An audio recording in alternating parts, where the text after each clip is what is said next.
permettez-moi de sacrifier tout d'abord au rituel qui est de souhaiter une bonne fête à toutes les femmes, à celles qui ont procréé et à celles qui n'ont pas procréé.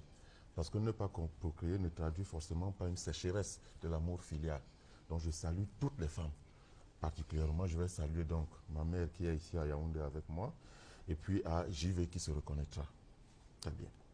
Maintenant, parlant du sujet sur lequel vous m'interrogez, à savoir l'information qui a été diffusée concernant l'honorable Cabral Libby, le président du PCRN, je vais vous dire, M. Bouba, comme à tous les téléspectateurs, il s'agit d'une cabale orchestrée par des officines de l'ombre. Je ne sais pas ce que ces officines cherchent à ce jeune leader, le président de mon parti, mais au moins je sais ce que ces officines ont trouvé. En réalité, rien. Rien. Rien pourquoi? Figurez-vous que, d'une part, il n'est pas interdit à un député de gagner des marchés publics et de les exécuter. Cela n'est pas interdit. Mais Cabral Libby, c'est de lui-même interdit de faire des marchés publics. Pourquoi? Pour une raison qui est très simple. C'est que le député a pour mission première de contrôler l'action du gouvernement. Or, comment pouvez-vous contrôler le gouvernement alors que vous avez partie liée avec ce gouvernement, alors que vous traitez des affaires avec ce gouvernement? Vous n'êtes plus indépendant. Voilà la raison pour laquelle Cabral Libby s'est refusé à faire les marchés publics. Deuxièmement, M. Bouba, pour faire des marchés publics, il faut avoir une société. Je mets quiconque au défi de prouver que Cabral Libby a une raison sociale. Il n'en a pas. Mais vous savez, au moins, il y a ce qu'on appelle les sociétés écrans. Je ne vous apprends rien. Oui, je suis avocat. Non, je suis avocat, je le sais très bien. Ça existe. Je le sais très bien, mais il faut le prouver. Il faut le prouver, vous comprenez. Parce que comment voulez-vous me dire que un journaliste, quelqu'un qui se dit journaliste, se base aujourd'hui sur un rapport qui date de 2020 pour dire qu'il prétend faire des révélations fracassantes? Comment pouvez-vous parler d'un journaliste qui parle d'un éditorial alors qu'il focalise son action sur un individu? L'éditorial n'est pas une cabale. L'éditorial, c'est dessiner l'idéologie d'un journal, d'un média sur un fait d'actualité ou sur une idée. Or, ici, il s'agit de Cabral, de Cabral, de Cabral. Nous avons tout souvent suivi des éditoriaux de Xavier Messé, Armand Mana, Bélibi, Alain et tout. Ce n'est pas de ça qu'il s'agit. Comment pouvez-vous faire, vous, journalistes, faire un éditorial lundi sur le même sujet et la même personne, mardi sur la même personne, mercredi sur la même personne? Comment pouvez-vous le faire? Ce n'est plus un éditorial. C'est un angle de traitement. Comment pouvez-vous journalistique. Non. Comment? Sur le plan journalistique, on peut quand même discuter peut-être de cela. D'accord, vous dites bien qu'on peut discuter. Moi, je sais de quoi il s'agit. C'est pas pour défendre, bien sûr, Sismondi Barlev Bidjouka, mais il peut choisir un angle de traitement sur lequel il peut s'appuyer pour fonder son éditorial. D'accord. Mais maintenant, si la forme l'éditorial peut être discutable. Voilà, c'est de ça qu'il s'agit effectivement. Alors, si vous parlez donc du journaliste et du traitement de l'information, vous devez donc être d'accord avec nous que ce même journaliste qui a été formé, je suppose, il a été bel et bien formé, je le confirme. Permettez. C'est un confrère. D'accord, je comprends très bien, je comprends. Comment se fait-il qu'un journaliste bien formé, c'est-à-dire qu'il connaît la loi de 90, notamment la loi numéro 90/052 du 19 décembre 1990 sur la communication sociale au Cameroun, ne sait pas qu'il est obligé, c'est une obligation légale, de diffuser le droit de réponse? Comment ne sait-il pas que le journaliste que vous encensez, comment peut-il ignorer que refuser de diffuser un droit de réponse est passible de peine pénale? Comment ne le sait-il pas? Alors cette fois-ci, nous avons décidé que trop, c'est trop. Cabral Libby, tout d'abord, on a dit qu'il avait des immeubles à Bastos, qu'il avait 2 ML. On a dit que Cabral Libby était en train d'être reçu au cabinet civil de la présidence de la République. Ça, c'était pendant les élections présidentielles, alors qu'il était en plein meeting à Garoua. Nous n'avons rien fait. Cabral n'a jamais saisi la justice. Aujourd'hui, nous avons donc décidé de faire des choses en règle. Nous allons saisir le Conseil supérieur de la communication. Nous avons déposé un droit de réponse qui n'a pas été publié, mais surtout, nous avons saisi la justice. pour délit de presse. Vous allez donc, votre confrère qui est très bien formé, nous lui offrons donc une tribune pour venir montrer qu'il a fait son travail en bonne et due règle. Mais je termine peut-être en vous disant que ce même journaliste vous dit dans son éditorial, il dit qu'il n'a pas dormi et qu'il est resté lire les documents officiels du ministère de la Santé publique jusqu'à 3 heures du matin et qu'il les a en main. Il nous en partage le contenu, mais nulle part le nom de Cabral ne figure là-dedans. Nulle part. Et d'ailleurs, lui-même vous dit, dans le même édito, qu'il ne sait pas s'il s'agit de marchés fictifs, ou de marchés de gré à gré, ou de marchés qui ont respecté les règles de l'appel d'offres. L'appel d'offres. Comment peut-il donc avoir des documents en main et ne pas savoir de quoi il s'agit? Okay. Vous comprenez donc que nous sommes là face à une cabale. De la part contre qui? Contre quelqu'un qui s'est toujours présenté comme un modèle de la probité. Figurez-vous, Cabal a diffusé un tweet là cette semaine pour dire que depuis même qu'il était à l'université, et à chaque fois qu'il avait été envoyé en mission, alors qu'il n'avait rien, à chaque fois qu'il avait été envoyé en mission, avec des frais de mission, il se faisait toujours le devoir de restituer à la caisse de l'université le reliquat des frais de mission. Ce que beaucoup ne peuvent pas faire aujourd'hui. Ok, d'accord. Merci, Maître. On comprend résolument que Cabral Libye est lancé sur une logique de traîner le journaliste Sismondi Barlev Bidjoka auprès des tribunaux après la non-publication du droit de réponse. Vous avez dit saisir le Conseil national de la communication. On sait par la suite, ce sera bien sûr une poursuite pour diffamation au niveau des tribunaux compétents. Vous avez également suivi cette affaire, votre avis? J'ai suivi cette affaire, mais lorsque Maître cite les lois de 90 sur les libertés de la communication sociale, il faut aussi intégrer que ces lois sont intimement liées aux libertés civiles et politiques. C'est-à-dire qu'on ne peut pas dissocier les journalistes et les hommes politiques au Cameroun. Ce qu'il y a lieu de faire aujourd'hui, c'est de se positionner en homme politique. Un homme politique, c'est une tenue aussi.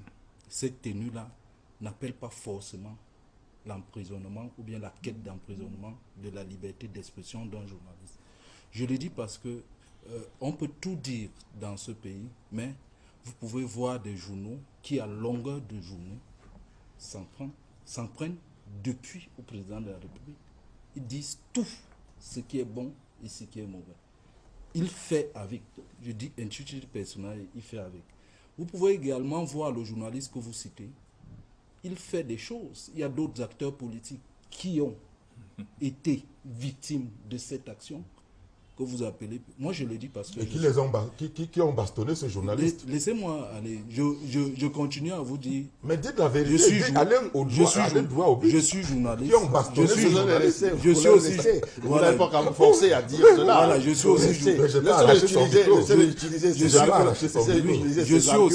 suis aussi journaliste. Je comprends très bien. Si en termes d'homme politique, vous célébrez la bastonnade d'un journaliste, c'est grave. Je ne l'ai pas célébré. Non. Je donne les faits. À Mondovision, moi je suis là pour... Je donne les faits, monsieur le journaliste. Maître. Mais vous m'étonnez. Je donne les faits. Et vous me dites que je célèbre. Maître, vous avez parlé tout à l'heure. Je veux préciser quelque chose. Ah bon, ok, allez-y. De manière claire, oui. Il y a une relation entre les hommes politiques et les journalistes dits politiques. On est d'accord. Et il y a des règles de jeu qui règnent entre eux. Oui. De manière classique. En fait, si M. Cabral, si Honorable Cabral, que moi... Qui autorise la diffamation? Vous laissez terminer, maître. Si Honorable Cabral... Il n'a pas dit ça. Si Honorable Cabral... Il n'a pas dit ça. Si Honorable Cabral, avec qui j'ai discuté, oui. Après tout ça... Ici, c'est moi son porte-parole, c'est pas vous. Oui, vous n'êtes pas. Pourquoi vous voulez donc me couper? Laissez-moi échanger. Non. Cette manière de faire, si vous, en tant que conseil de Honorable Cabral, vous envoyez à tous les coups devant la justice lorsqu'on dit quelque chose sur lui et qu'il ne reconnaît pas, ça ne vaut pas la peine. Parce que vous allez beau dire qu'il a été accusé d'avoir pris ceci, pris cela. Ça, c'est le jeu politique, ce sont les ragots. Si le chef politique, c'est-à-dire si le maître, s'il est maître du silence, de la parole, il peut aussi être maître du silence à certains moments. Or, il sort sur sa plateforme YouTube.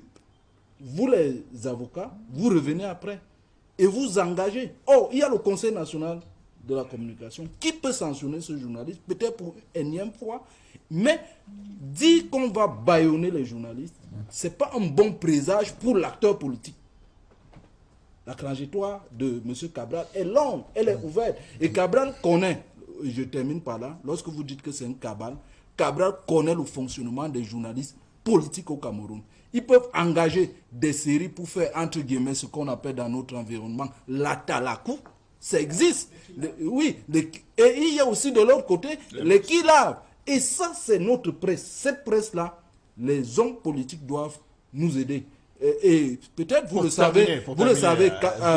le savez, Ama Okol, qui est responsable de la communication de votre parti, lorsque Cabral a fini sa première session parlementaire de mars, il a organisé un dîner de presse avec ses journalistes. Donc il connaît le fonctionnement de ces journalistes. S'il y a quelque chose, on peut régler ça autrement que d'en faire une affaire d'État, parce que ce que je crains, c'est la force des archives. Parce que lorsque vous dites ceci, on vous sort d'autres vidéos qui, à un moment donné, peuvent vous se retourner contre vous. C'est pourquoi je dis l'action politique et la communication politique nécessitent une prudence dans la prise de décision. Il fait un peu...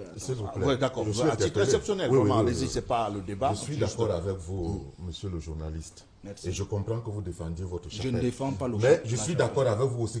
Rassurez-moi que vous ne défendez pas ceux qui diffusent des ragots. Parce que vous avez prononcé le mot ragot. Je suis un très bon journaliste. En 10 ans, 11 ans, je n'ai jamais fait. Je le sais. Je vous suis généralement.